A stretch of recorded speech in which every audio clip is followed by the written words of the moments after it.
Pasca terjadinya banjir lahar dingin akibat erupsi Gunung Agung di Sungai Yesah, Desa Muncan, Kecamatan Selat beberapa waktu lalu, sebagian bantaran Sungai Telaga Waja di Desa Rendang, Kecamatan Rendang, berubah menjadi danau dadakan.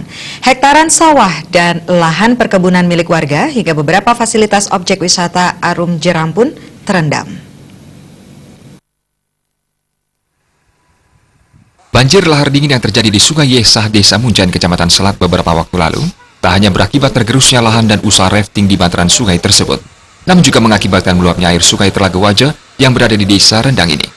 Warga memperkirakan luapan air yang membentuk danau dadakan dan sudah terjadi sepekan lebih ini, diakibatkan timbulan material lumpur disertai bebatuan dan pohon yang terbawa aliran lahar dingin, serta menyumbat bagian hilir Sungai Telaga Waja yang terhubung dengan Sungai Yesah. Pertemuan Sungai Telaga Waja dan Sungai Yesah ini merupakan campuran dan mengalir ke Sungai Kaliunda Klungkung.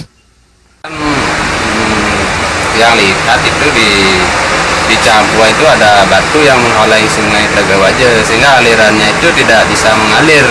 Jadi ada sebagian lahan pertanian yang terendam. Akibat meluapnya aliran sungai yang biasanya digunakan sebagai wisata Arum Jeram ini, beberapa fasilitas objek wisata Arum Jeram pun terendam. Selain itu, hektaran sawah dan lahan perkebunan milik warga juga turut terendam.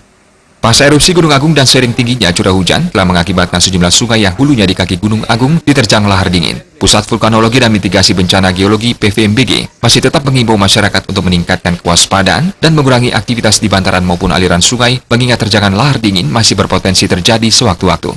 Gargita dan Adi Setiawan, Bali TV.